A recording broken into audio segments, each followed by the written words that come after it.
भारत सरकार के खिलाफ एक बड़ी इंटरनेशनल साजिश रची गई है। मुकदमा दर्ज हो चुका है, टूल किट मिल चुकी है। भारत और मोदी विरोधी स्क्रिप्ट राइटर कौन है? किसने भारत को बदनाम करने वाला हैशटैग बनाया है? किसने उसे फैलाया? किसने किसानों तक पहुंचाया? आज हम आपको सब बताएंगे, नाम और तस्वीरों के साथ दिखाएंगे।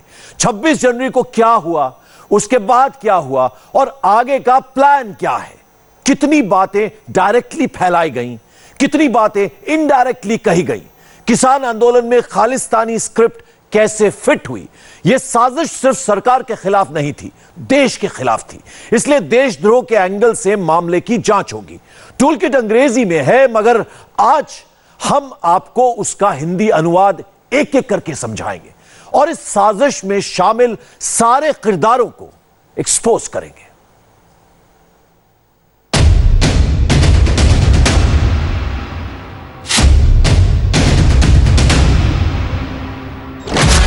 ये मोदी विरोधी इंटरनेशनल साजिश पर बहुत बड़ा खुलासा है।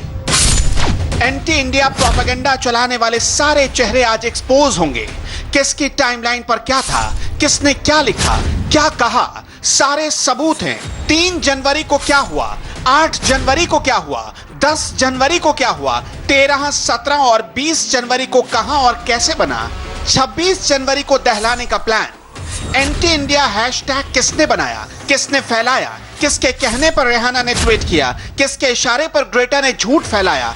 इंडिया और मोदी के खिलाफ इस विदेशी साजिश में कांग्रेस का कितना रोल है और कांग्रेस की टाइमलाइन पर कितना झोल है, आज हम ये सारा सच आपको बताएंगे। मगर उससे पहले एक जरूरी बात,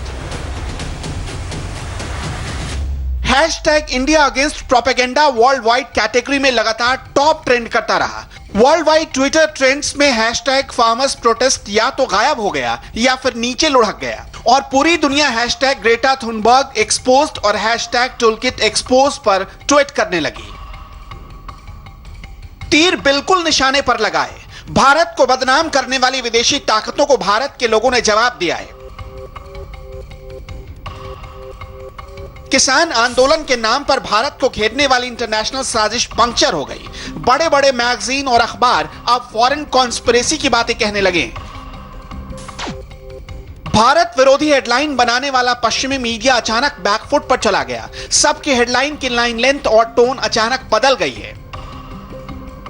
मगर इतना कुछ होने के बावजूद कांग्रेस अभी भी मोदी विरोधी स्क्रिप्ट लिख रही है।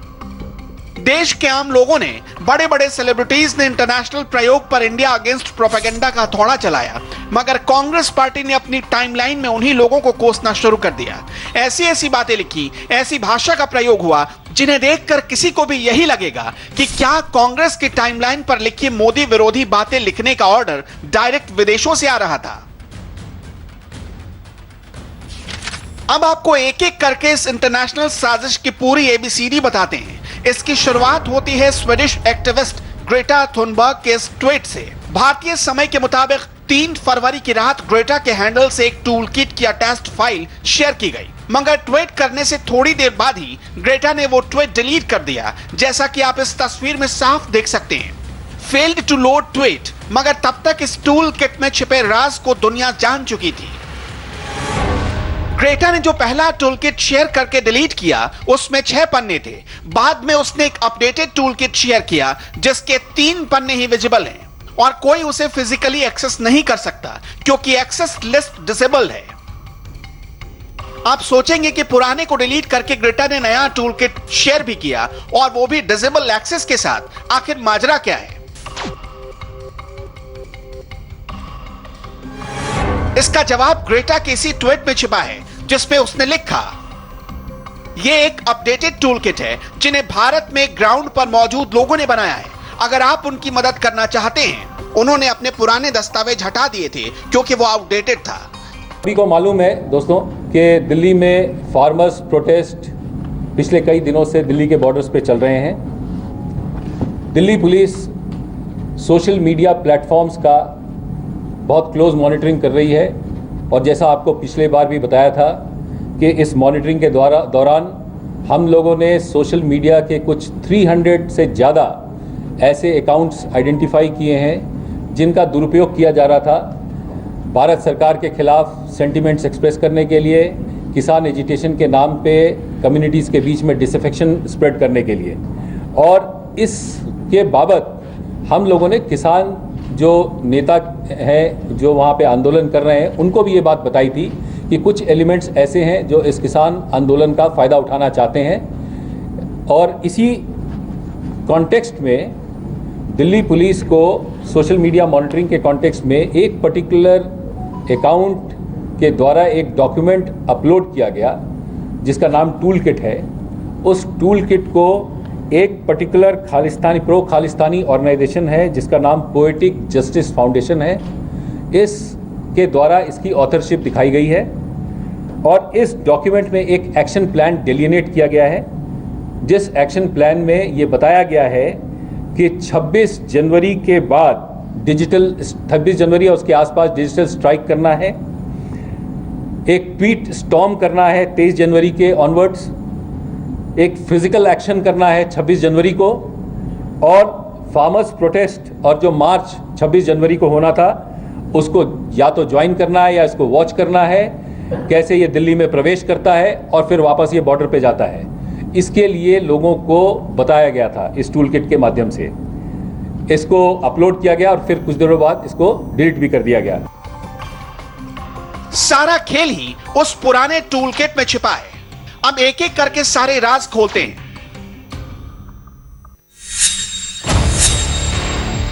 किरदार नंबर 1, पोएटिक जस्टिस फाउंडेशन। किरदार नंबर 2, खालिस्तानी एक्टिविस्ट, नाम एमओ ढोलीवाल, अनीता लाल। किरदार नंबर 3, जगमीत सिंह, जो कनाडा की दूसरी सबसे बड़ी पार्टी न्यू डेमोक्रेटिक पार्टी का नेता है। किरदार नंबर 4, खालिस्तानी पीआर मशीनरी। और किरदार नंबर 5, इंडियन नेशनल कांग्रेस। किसान आंदोलन का खाका तैयार करने वाले टूलकिट की तह में जाने पर ये पांचों किरदार एक दूसरे से जुड़े नजर आते हैं। सीक्रेट दस्तावेजों में भारत के लोकतंत्र के खिलाफ किसान आंदोलन के नाम पर की जा रही साजिश का एजेंडा बैक टू बैक दिया गया है, जिसमें सबसे इंपॉर्टेंट नाम है पोएटिक जस्टिस फाउंडेशन का। इसकी वेबसाइट से सच्चाई का पता चलता है, जो हो रहा है या जो किया गया वो सामान्य से कहीं ज्यादा खतरनाक है। पोएटिक जस्टिस फाउंडेशन ने लोगों को भड़काने और सोशल मीडिया पर सरकार विरोधी माहौल बनाने में बड़ी भूमिका निभाई है। इस ग्रुप ने आस्क इंडिया वाई यानी भारत से पूछो क्यों नाम की एक वेबसाइट तैयार की। अब जरा इस वेबसाइट के कंटेंट पर नजर डालिए। लिखा गया है कि सरकार किसानों की जान ले रही है। 1984 में हुए दंगों का डर भी लोगों के बीच रखा गया है, जिसका मकसद है डर पैदा करना कि सरकार किसानों के दमन के लिए फिर ऐसा कुछ कर सकती है। 26 जनवरी वाली अंतर्राष्ट्रीय साजिश को कामयाब बनाने के लिए एंटी इंडिया एलिमेंट्स ने 3 जनवरी से लेकर 20 जनवरी तक पूरा प्लान बनाया। 3 जनवरी को मीटिंग हुई, 8 जनवरी को टैगलाइन और हैशटैग को फाइनलाइज किया गया, 10 जनवरी को यह तय किया गया कि कैसा नैरेटिव सेट किया जाए, 13 जनवरी को ऑर्गेनाइजिंग टीम से फीडबैक लेने की बात हुई, 17 जनवरी को पीआर मशीनरी को एक्टिव किया गया और 20 जनवरी को सारे मटेरियल्स फाइनलाइज करके डिजिटल डिस्ट्रीब्यूशन कर दिया गया। अब गौर से डिजिटल डिस्ट्रीब्यूशन वाला ये पन्ना देखिए। सोशल मीडिया स्टॉर्म का प्लान आपके सामने है। किसे टैग करना है, कौन सा हैशटैग चलाना है, सारी चीजों का जिक्र है। किन इंटरनेशनल स्टॉर्म से मदद लेनी है, रेहाना से क्या कहलवाना है, ग्रेटा से क्या कहलवाना है, सबकी लिस्ट तैयार की गई है। तस्वीर आपके सामने है, इसमें दोनों का नाम है। इंडिया को बदनाम करने वाली इंटरनेशनल स्क्रिप्ट वैसे तो नवंबर 2020 से ही लिखी जा रही थी, मगर असली प्लान 26 जनवरी वाला था और उसके बाद रेहाना और ग्रेटा से क्या ट्वीट करवाना है यह भी पहले से फिक्स था। टूल किट में solidarity with Indian farmers Twitter storm के नाम से जो दस्तावेज थे उससे साफ था कि क्या ट्वीट लिखना है, कैसे इंटरनेशनल सपोर्ट हासिल करना है। ये दस्तावेज 3 फरवरी से पहले तैयार किया गया था, जिसमें पहले से ही रेहाना और ग्रेटा को मेंशन करके कहा गया था कि दोनों इस मुद्दे पर अपना समर्थन देंगी और रेहाना ने जो शब्द ट्वीट किए वो उसी प्लानिंग का हिस्सा था, यानी पहले से फिक्स्ड था। दिलचस्प बात यह है कि रेहाना का ट्वीट 2 फरवरी को आया, जबकि ग्रेटा का ट्वीट 3 फरवरी की रात के करीब 1:30 बजे आया। अब मजेदार बात देखिए, दोनों के नाम उस दस्तावेज में थे। दोनों ने अपने ट्वीट में उसी हैशटैग फार्मर्स प्रोटेस्ट का इस्तेमाल किया जिसके प्रचार का जिक्र पहले से तय था। और एक जबरदस्त बात यह भी है कि खुद उसी दस्तावेज में 4 और 5 फरवरी को ट्वीट स्टॉर्म्स लाने की बात कही गई थी। यानी रिहाना और ग्रेटा के ट्वीट पूरी तरह भारत के खिलाफ इंटरनेशनल साजिश के तहत फैलाए गए और ये कोई संयोग नहीं था। कल एकदम से रिहाना को याद आ गई भारतीय किसान कानूनों की। उसमें हमने देखा किस तरह से ग्रेटा थनबर्ग वो भी बता रही थी कि भारत में लोकतंत्र को कैसा होना चाहिए। और जब आप कोई गलत काम करते हैं, जब आपके पास नीयत साफ नहीं होती है, तो सच बड़ी मजबूती से बाहर आ जाता है। तो एक ट्वीट ग्रेटा थनबर्ग ने डाला जिसमें एक टूल किट थी। यह टूल किट कम थी, अराजकता की स्कूल किट ज्यादा थी। रेहाना और ग्रेटा इस बड़ी इंटरनेशनल साजिश के मोहरे थे। पर्दे के पीछे से विदेश में बैठकर असली खेल तो कोई और ही खेल रहा था। पोएटिक जस्टिस फाउंडेशन के बैनर तले किसानों से जुड़े तमाम प्रोपेगेंडा वाली चीजें जमा करके रखी गई है। उनकी सोशल मीडिया साइट्स पर देश विरोधी और खालिस्तान समर्थन वाली सामग्री मौजूद है। टूल किट में सब मौजूद है। पोएटिक जस्टिस फाउंडेशन ने ही किसानों के आंदोलन के लिए विरोध प्रदर्शन की स्क्रिप्ट लिखी और सोशल मीडिया टेम्पलेट्स बनाए। अपने इंस्टाग्राम अकाउंट पर भी संगठन ने 26 जनवरी की हिंसा को लेकर खूब माहौल बनाया था।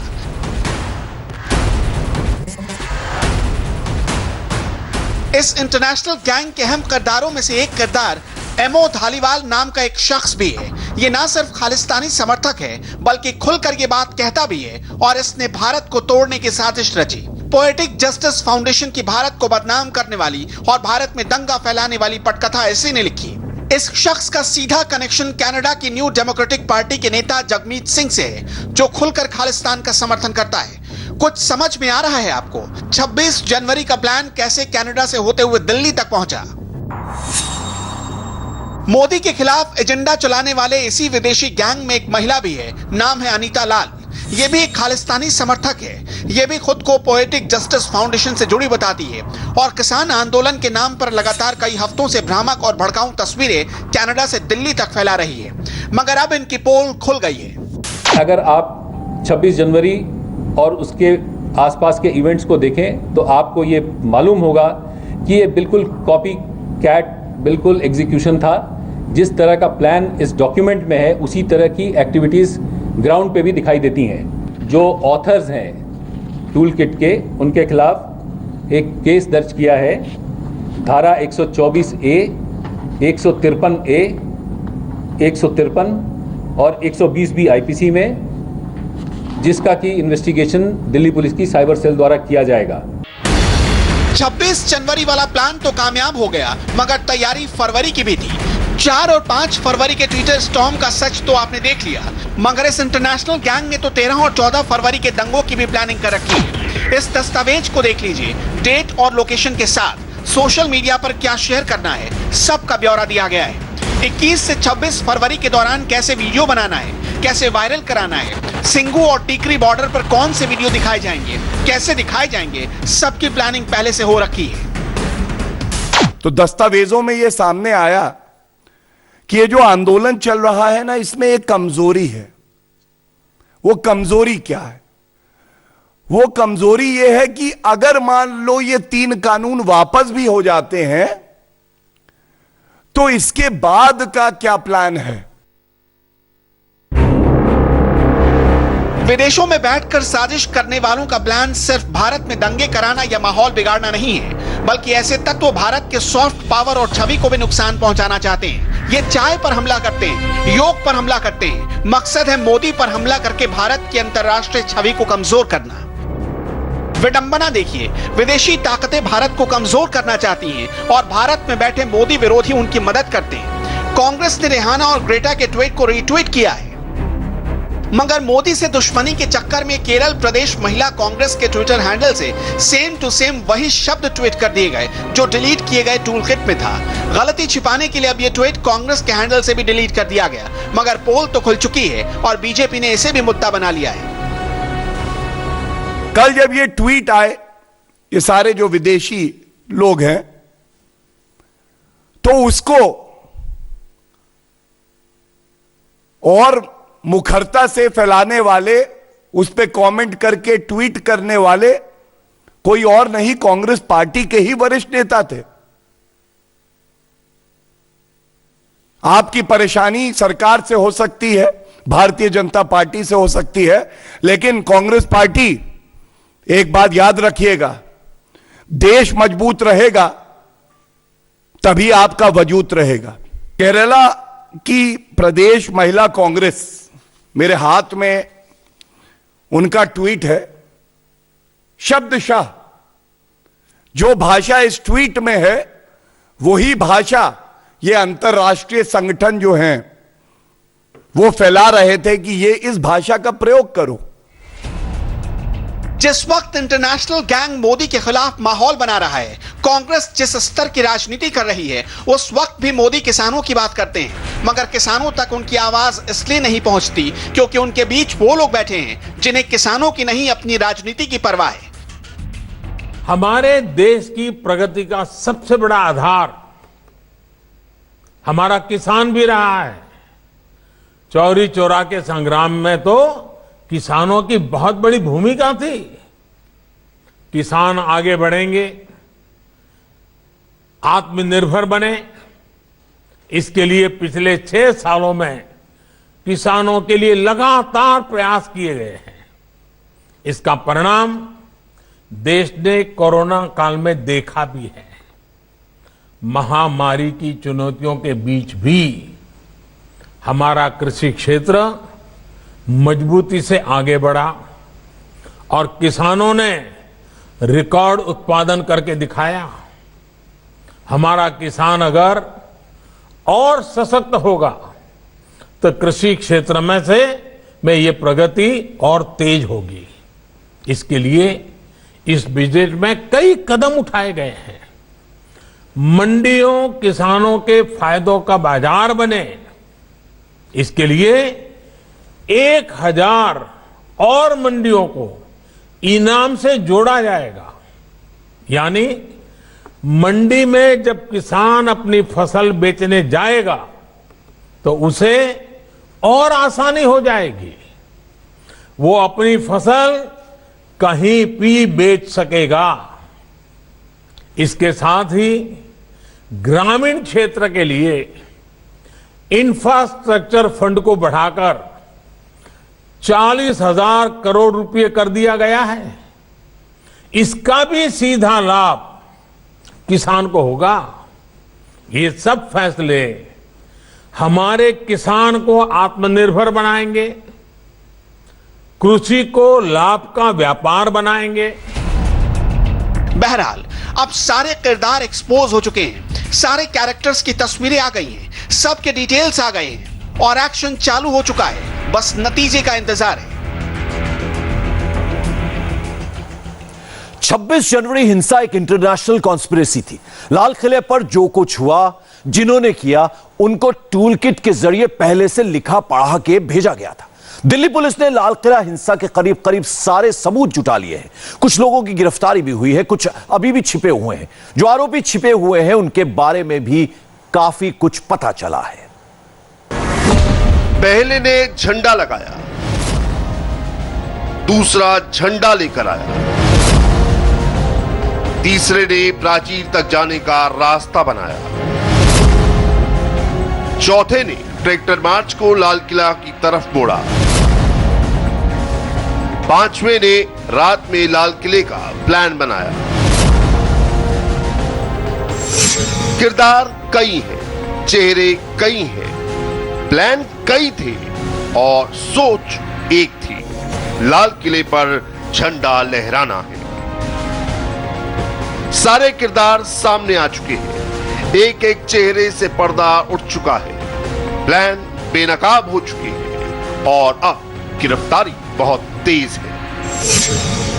दिल्ली पुलिस ने धर्मेंद्र सिंह हरमन को गिरफ्तार किया है। धर्मेंद्र दिल्ली हिंसा और लाल किले में झंडा लहराने का आरोपी है।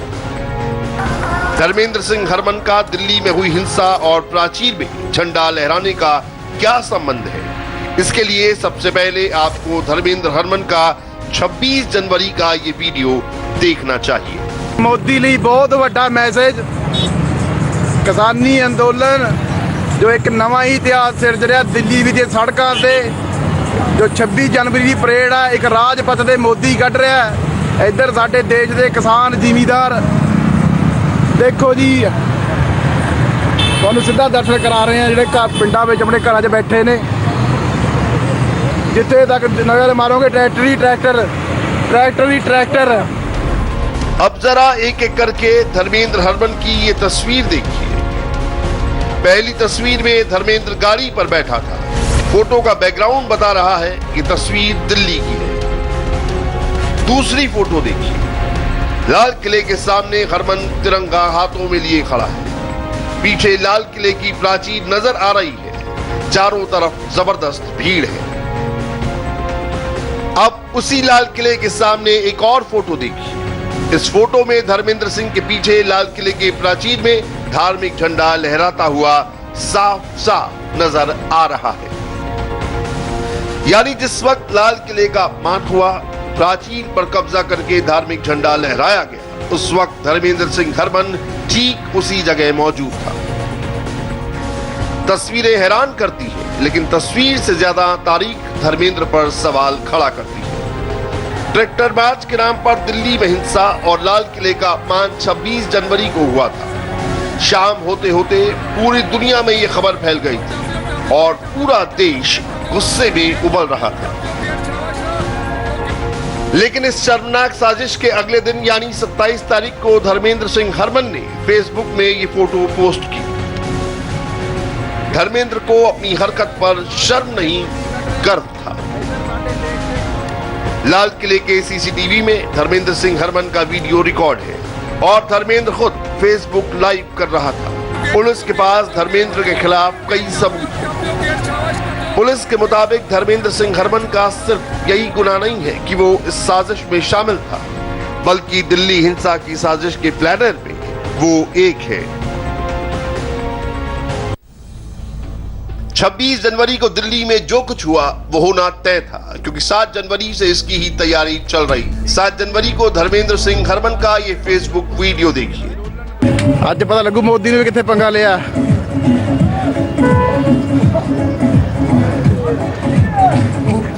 मोदी साहब अजे 7 तरीक की कॉल सी, 26 देख के थोड़ा धुआं निकलता।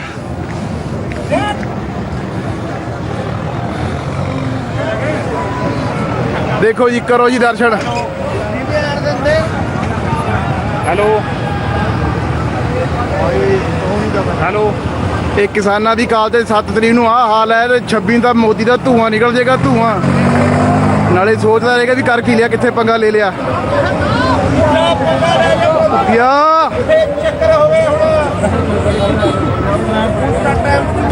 करो जी लाइव दर्शन। 26 जनवरी को जैसे ही ट्रैक्टर मार्च दिल्ली में एंटर हुआ, धर्मेंद्र सिंह फिर फेसबुक पर आया। इस बार प्लान और भी बड़ा था। इस किसानी अंदोलन ਨੂੰ ਹੋਰ ਵੱਡੇ ਪੱਧਰ ਤੇ ਲਿਜਾਣ ਵਾਸਤੇ ਬਹੁਤ ਹੁਮ ਹਮਾ ਕੇ ਦਿੱਲੀ ਤੋਂ ਵੀ ਸੰਗਤਾਂ ਪਹੁੰਚ ਰਹੀਆਂ ਨੇ। ਆਪ ਸਭ ਨੂੰ ਜਿੱਥੇ ਜਿੱਥੇ ਮੇਰੇ ਵੀਰ ਭਾਈ ਭੈਣ ਭਰਾ ਸਭ ਸੁਣ ਰਹੇ ਨੇ, ਹੱਥ ਜੋੜ ਕੇ ਨਿਮਰਤਾ ਸਹਿਤ ਬੇਨਤੀ ਹੈ ਕਿ ਤੁਸੀਂ ਵੀ ਛੇਤੀ ਤੋਂ ਛੇਤੀ कुंडली बॉर्डर या टिकरी बॉर्डर पे पहुंचो।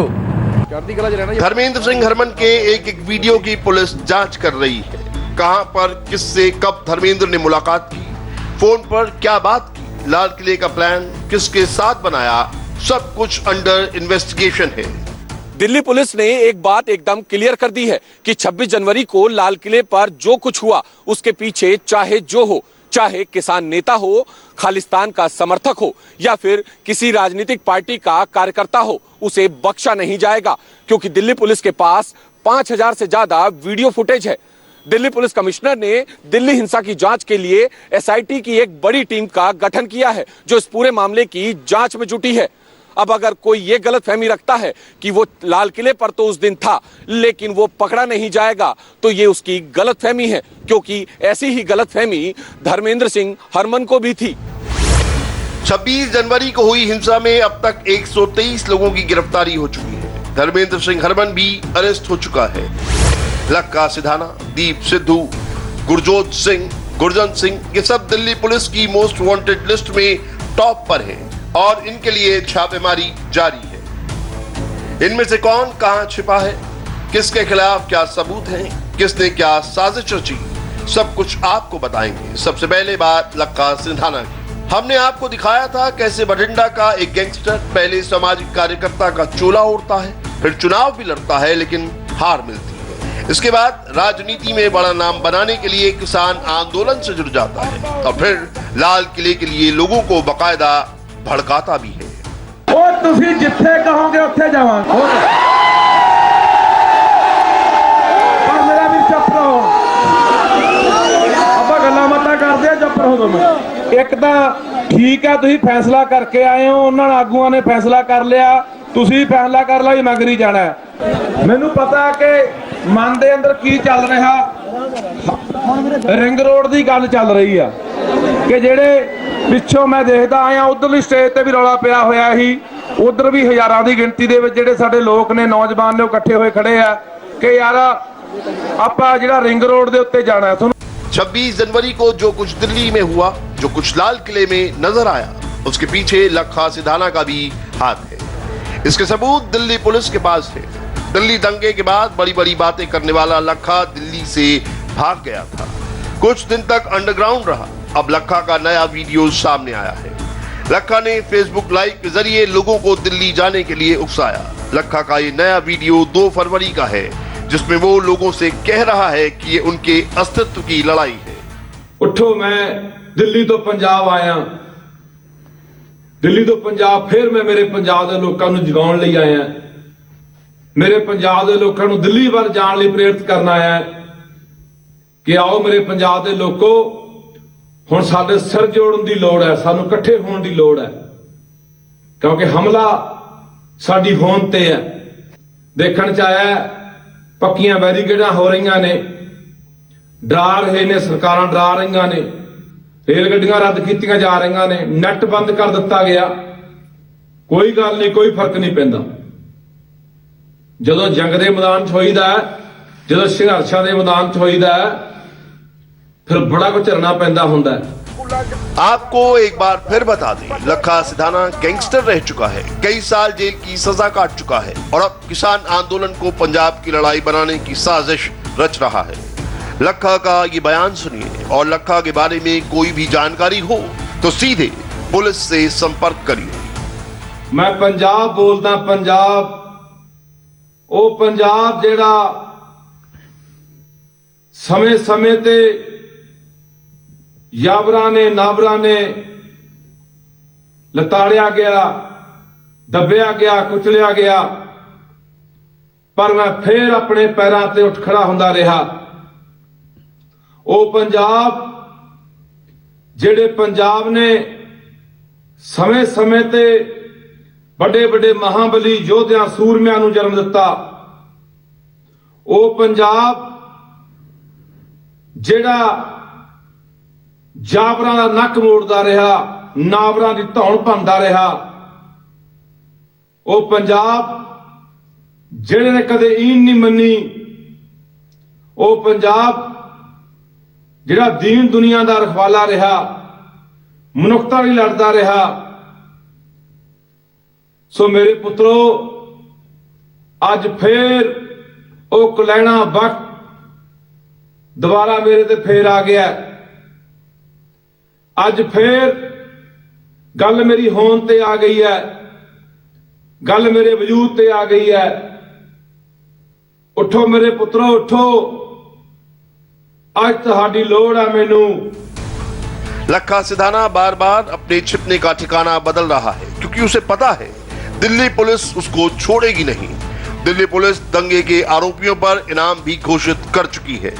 दीप सिद्धू, जुगराज सिंह, गुरजंत सिंह और गुरजोत सिंह, इन चारों पर दिल्ली पुलिस ने 1-1 लाख का इनाम रखा है। एक वक्त इन सब का सिंघू बॉर्डर डेरा हुआ करता था, यहीं रहते थे, यहीं से ट्रैक्टर मार्च निकाला और यहीं से गायब भी हो गए। 26 जनवरी को हुई हिंसा के बाद ये सभी चेहरे अब सिंघू बॉर्डर से गायब हैं। हालात ये है कि ऑफ कैमरा भी सिंघू बॉर्डर पे इन चारों के बारे में किसी से पूछिए तो वो साफ इनकार कर देते हैं। लेकिन सिंघू बॉर्डर पे कौन आता है और कौन यहां से जाता है, इस पर सुरक्षा एजेंसियों की पैनी नजर बनी हुई है।